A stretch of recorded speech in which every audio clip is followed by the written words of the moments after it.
Assalamualaikum warahmatullahi wabarakatuh. Saya Asrisah Nurindra dari kelas 11 IPA 1 akan membahas tentang materi koloid dari pelajaran kimia kelas 11. Koloid yaitu suatu suspensi partikel-partikel kecil yang mempunyai ukuran-ukuran tertentu dalam suatu medium yang kontinu. Dapat juga diartikan sebagai campuran beberapa zat yang sifat-sifatnya terletak antara sifat larutan dan suspensi atau campuran kasar.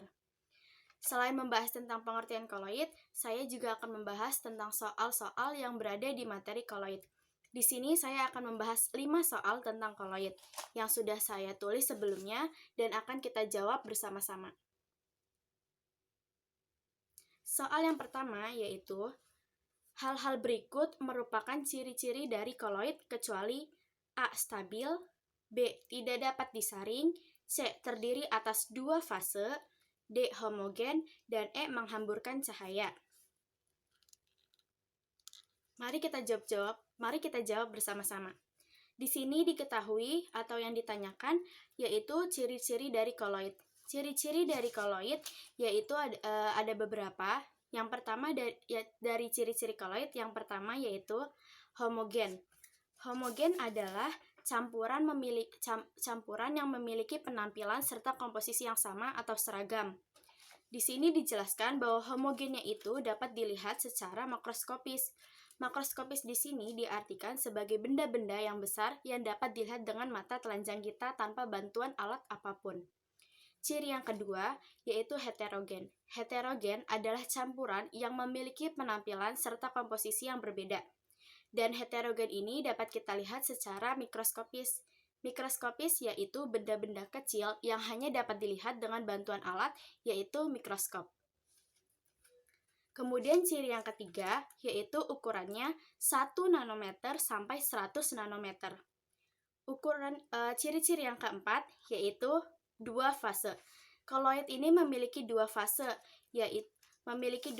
yaitu terdispersi atau terlarut dan pendispersi yaitu pelarut.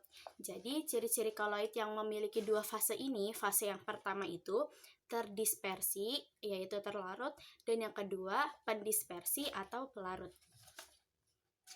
Kemudian ciri yang kelima yaitu stabil. Yang dimaksud stabil di sini yaitu komposisinya stabil atau seimbang dan tidak ada yang memiliki menonjol satu sama lain. Ciri yang terakhir yaitu tidak dapat disaring kecuali dengan penyaring ultra. Dari pembahasan ciri-ciri tersebut dapat kita jawab pertanyaan yang pertama yaitu hal-hal berikut merupakan ciri dari koloid kecuali yang pertama stabil, B. Tidak dapat disaring, C. Terdiri atas 2 fase, D. Homogen, E. Menghamburkan cahaya. Mari kita bahas satu-satu. Yang A. Stabil. Stabil sudah kita sebutkan tadi bahwa ciri-ciri koloid memang benar stabil atau komposisinya seimbang. Yang A betul. Yang B. Tidak dapat disaring juga betul. Yang C. Terdiri atas 2 fase juga betul yaitu terdispersi dan pendispersi. Yang D. Homogen juga betul, sedangkan yang E. Menghamburkan cahaya ini salah karena ciri-ciri koloid tidak ada menghamburkan cahaya. Koloid ini tidak bisa menghamburkan cahaya. Jadi jawaban soal nomor 1 ini yaitu E. Menghamburkan cahaya. Selanjutnya kita pertanyaan yang kedua yaitu koloid dapat menyerap ion pada permukaannya. Sifat ini disebut A. Elektroforesis, B. Adsorpsi, C. Absorpsi, D. Dialisis, E. Elektroforesis. Di sini ditanyakan yaitu sifat dari koloid. Diketahuinya yaitu menyerap ion pada permukaannya. Koloid selain memiliki ciri-ciri juga memiliki beberapa sifat. Mari kita bahas bersama-sama. Sifat-sifat koloid itu ada 5 yaitu efek Tyndall, gerak Brown, adsorpsi, koagulasi, elektroforesis, serta dialisis. Sifat yang pertama yaitu efek Tyndall. Keterangannya yaitu bahwa efek Tyndall efek penghamburan berkas sinar oleh partikel-partikel koloid. Contohnya sorot lampu mobil pada malam dan proyektor pada bioskop. Kemudian yang kedua ada gerak Brown. Gerak brown ini yaitu gerak zigzag pada partikel koloid. Yang ketiga yaitu adsorpsi. Adsorpsi yaitu proses terjadinya partikel koloid bermuatan karena adanya penyerapan ion pada permukaan partikel koloid. Contohnya yaitu pengobatan diare dengan norit, penjernihan ain dengan karbon aktif, dan pemutihan pada gula pasir. Kemudian sifat yang keempat yaitu koagulasi. Koagulasi adalah proses penggumpalan koloid karena penambahan elektrolit. Jadi contoh dari koagulasi ini yaitu pembentukan delta sungai dan penjernihan air dengan tawas. Kemudian contoh yang kelima yaitu elektroforesis. Elektroforesis ini adalah peristiwa pemisahan koloid bermuatan karena adanya arus listrik. Partikel koloid yang bermuatan plus bergerak ke arah yang min, sedangkan koloid yang bermuatan min akan bergerak ke elektrode yang plus. Contoh dari sifat ini yaitu penyaringan debu pada cerobong pabrik. Kemudian sifat yang terakhir dari koloid yaitu ada dialisis.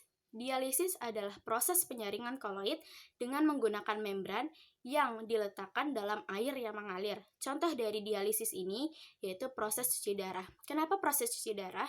Karena proses cuci darah pergerakannya yang mengalir.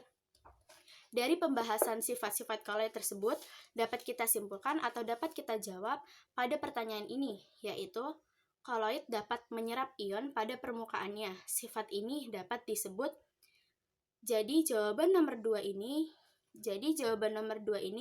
yaitu absorpsi. Mengapa jawabannya tersebut? Karena adsorpsi adalah peristiwa penyerapan ion pada permukaan partikel koloid. Adanya partikel ion ini menyebabkan koloid menjadi stabil atau seimbang komposisinya. Jadi kata kuncinya yaitu adsorpsi itu peristiwa yang terjadi di permukaan ion tersebut.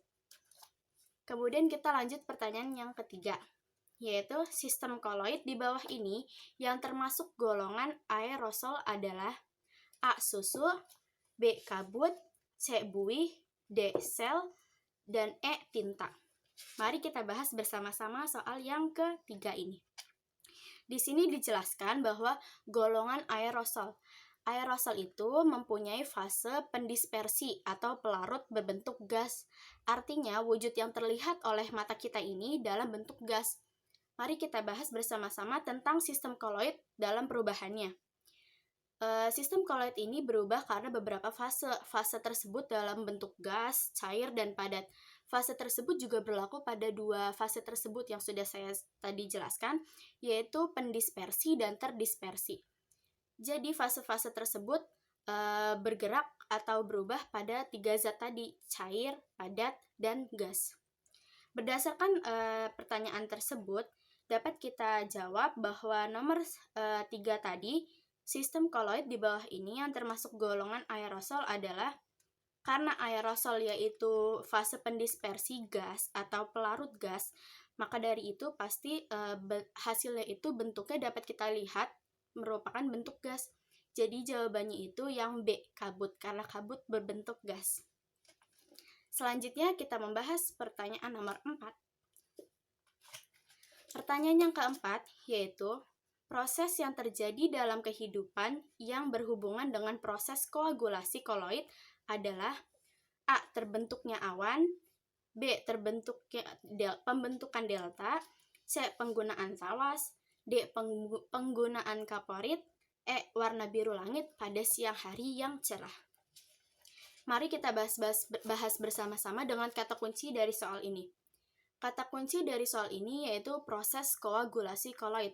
Seperti yang sudah saya bahas sebelumnya, koagulasi merupakan salah satu dari beberapa sifat dari koloid. Jadi, dapat kita simpulkan kalau option dari pertanyaan ini itu merupakan contoh-contoh dari sifat yang sudah saya sebutkan dari sifat-sifat koloid. Mari kita bahas bersama. Jadi, proses koagulasi koloid ini, koagulasi sendiri kan tadi penggumpalan. Koagulasi itu terjadi karena adanya suatu penggumpalan. Jadi, jawaban untuk soal yang keempat ini yaitu pembuatan delta. Kenapa pembuatan delta? Karena pembuatan delta ini merupakan salah satu contoh koagulasi, karena pada proses ini terjadi penggumpalan. Seperti yang sudah saya katakan tadi, bahwa koagulasi proses penggumpalan koloid karena penambahan elektrolit. Kenapa penambahan elektrolit? Jadi koagulasi ini terjadi karena penambahannya elektrolit atau arus listrik. Bisa kita simpulkan bahwa pembuatan delta ini juga memerlukan bantuan dari elektrolit atau arus listrik. Selanjutnya kita bahas pertanyaan yang kelima.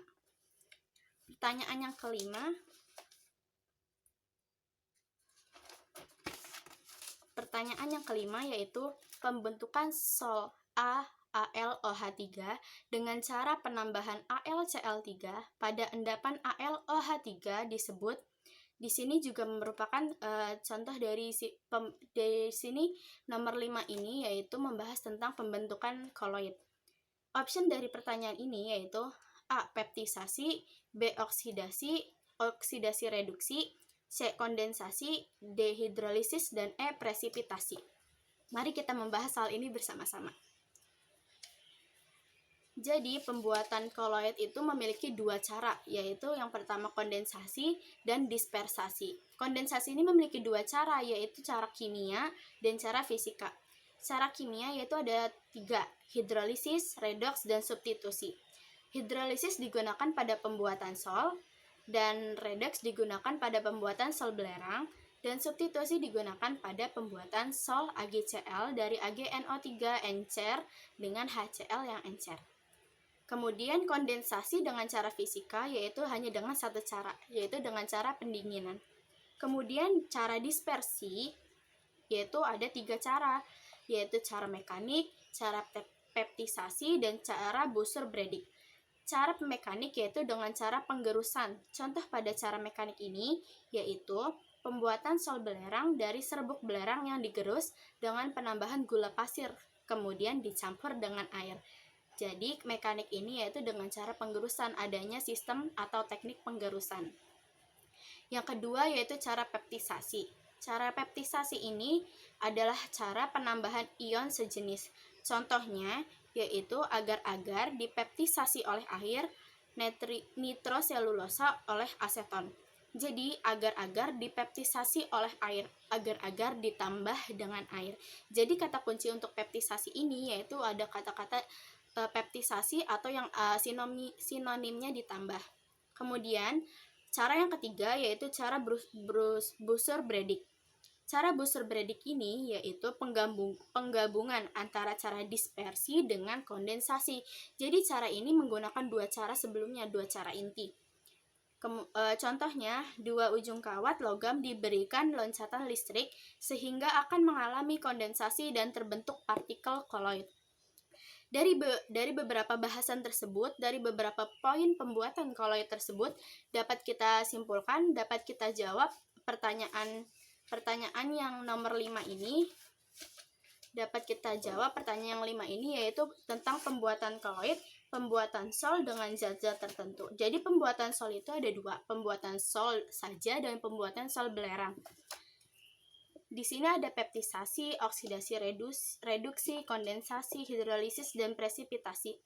Jadi jawaban untuk soal nomor 5 yaitu yang A. Yang A itu peptisasi. Kenapa peptisasi? Karena endapan AlOH3 ditambah dengan AlCl3 disebut cara peptisasi karena adanya penambahan ion sejenis oleh Al3+ dalam larutannya. Nah, kita sudah membahas 5 pertanyaan tersebut bersama-sama. Jadi, sistem koloid ini berisikan beberapa materi dan teori. Sebagian besar materi di sini adalah teori yang mengharuskan kita untuk mengingat setiap poin dan bagian-bagiannya. Dan di materi koloid ini memiliki sedikit hitung-hitungan dan hampir tidak ada hitung-hitungan. Jadi, sekian presentasi dari saya. Mohon maaf atas segala kesalahan yang saya perbuat. Semoga bermanfaat. Terima kasih. Wassalamualaikum warahmatullahi wabarakatuh.